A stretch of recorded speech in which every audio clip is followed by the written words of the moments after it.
Hi everyone. In this video we will be going over how to come up with a training plan for the 1 mile run.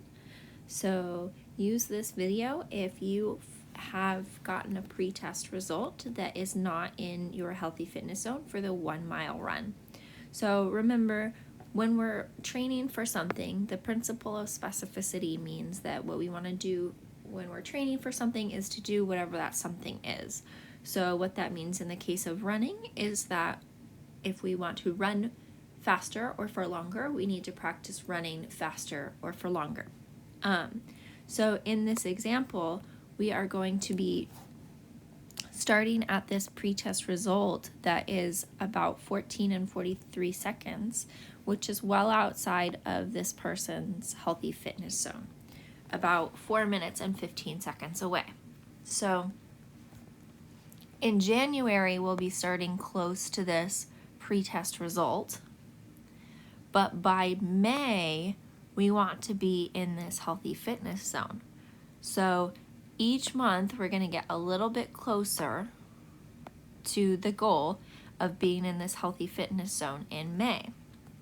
And we're going to do that by each month working on either speed or endurance, because there's the two things that you'll need to improve for running this healthy fitness zone is being able to run the whole mile, but also being able to run fast enough while you're running the whole mile. So in January, we're going to work on speeding up. In February, we'll work on endurance. In March, we'll go back to speed. In April, we'll want to plan endurance. And then in May, we could go either way working on speed or endurance, depending on how close we are to that healthy fitness zone. So let me give a little erase here so that we can see a little bit better.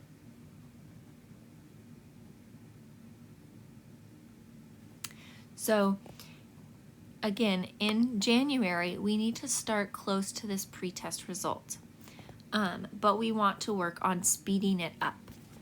So in order to work on speed, we're actually not going to run the full distance. We're going to practice running a shorter distance faster.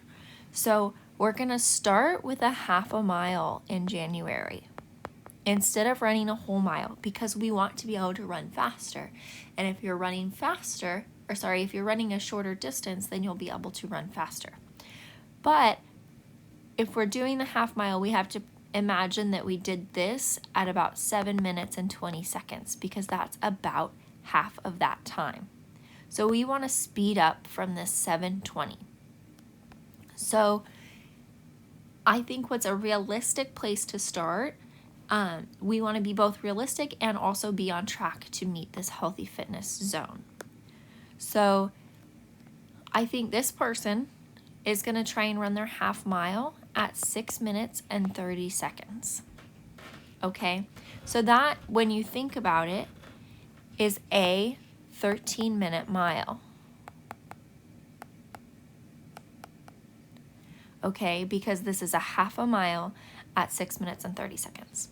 So when we go into February, we want to keep our speed and switch to training endurance. So if we're keeping this speed and just running for longer, we would double the distance to a mile and double the time to 13 minutes.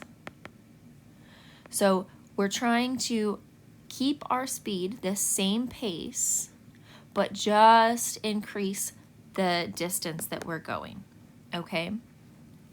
In March, we want to go back to increasing speed. So we want to get closer. Remember, each month, we're getting closer and closer to this healthy fitness zone.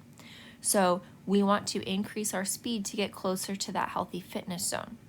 So a half a mile that is 5 minutes and 15 seconds meets our healthy fitness zone.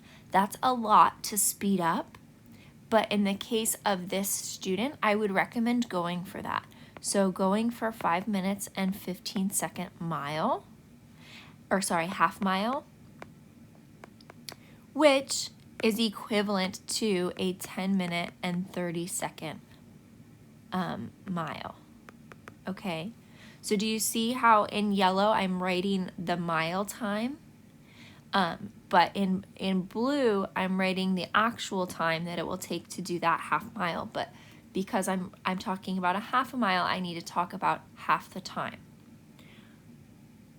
So you can see that from January to March, I'm decreasing the amount of time that it's taking me to run. Okay.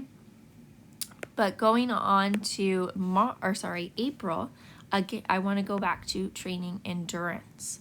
So as I train my endurance, I'm going to go back up to the whole mile so that my body is adapting to running a whole mile as well.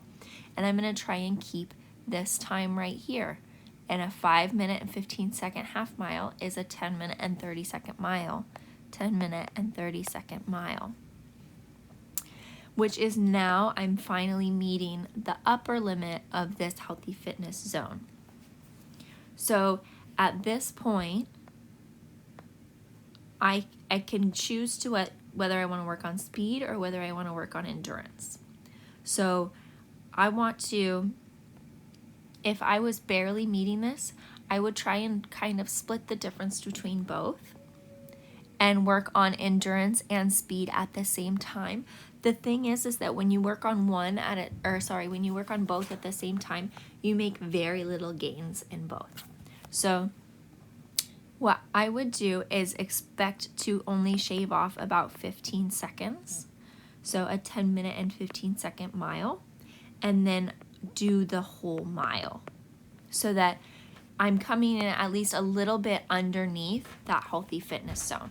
And the reason why we want to train like that, to come in underneath the healthy fitness zone, is because if you're having an off day on the test, you want to make sure that you'll still pass the test even though you're having an off day, like if you didn't sleep or you forgot to eat breakfast or something like that. You want to make sure that you can still pass this test, okay? So something that we didn't talk about yet is evidence. So our evidence for running the mile needs to demonstrate that we did in fact run a mile. A lot of people like to think videos are a great proof that they ran the mile, but I think if you're taking a 13-minute video 3 times a week in February, your phone is going to explode with boring videos of you running around. I think a better piece of evidence would be a screenshot of a map. So in running apps, I'm just going to kind of draw right here. In running apps like the Nike running app, or there's plenty of running apps like GPS running apps, it'll show you a map, something that looks like that, of how you ran, and it'll give you the time and the distance that you ran it in. So this kind of thing will help you prove that you've done the running that was required of you for you to be executing this plan. Another option would be that if you're running on a treadmill on the control center of the treadmill will usually show the time and the distance right there. And so if you just take a picture of that, that would also prove evidence that you've done it. So again, let me go back and explain just kind of briefly everything one more time, just a little recap. So for everything on here, we want to make sure that we are moving from this pre-test result towards this healthy fitness zone. So at no point are you going to go backwards and make your time longer, or you're running slower or anything like that. You might keep your time the same, but you won't ever go backwards. Okay? So in January, you're working on speed, and that means that you are running a half mile. Okay? In February, you're working on endurance or stamina, and that means that you're doing the whole mile. In March, you want to go back to working on speed, which means you're running the half mile. In April, you want to go back to working on endurance, which means you're running a full mile. And in May, you could go either way, speed or endurance, and that's going to depend on how far away from your healthy fitness zone you are, okay? So I hope that this helps clarify for you how you need to set up your training plan. I guess another thing I want to touch on before I go is the frequency. So I've already input for you that you need to be doing everything 3 times or more a week. So 3 times or more a week is what you need to do in order for your body to adapt to the exercise that you're doing. So if you're working out, if you're running this mile less than 3 times a week, it's going to stay really, really hard for you, and it's not going to improve. So all of the students that are in other physical education classes that are running the mile 1 time a week likely aren't making any progress because they're only running it 1 time a week. So in order to progress, you need to be doing the same exercise 3 times a week or more in order for you to actually get better at it. Okay, so if your result is even farther away, one way that you can increase your chances of meeting your goal by May is by changing this to 4 times a week or 5 times a week. That's going to make it easier for your body to adapt. But no matter what, we want to be doing everything 3 to 5 times a week. If you're doing more than 5 times a week, you're going to burn out, and we don't want you to burn out, and we don't want you to get injured, and we don't want any of that. We want you to be able to pass this test. So I know we're all busy and we all have lots of stuff to do. So I would put your eyes on 3 times a week, unless you know that you really have a lot of progress that you need to make. Like if you completed 2 laps in 15 minutes, that means that you're looking at a 30-minute mile.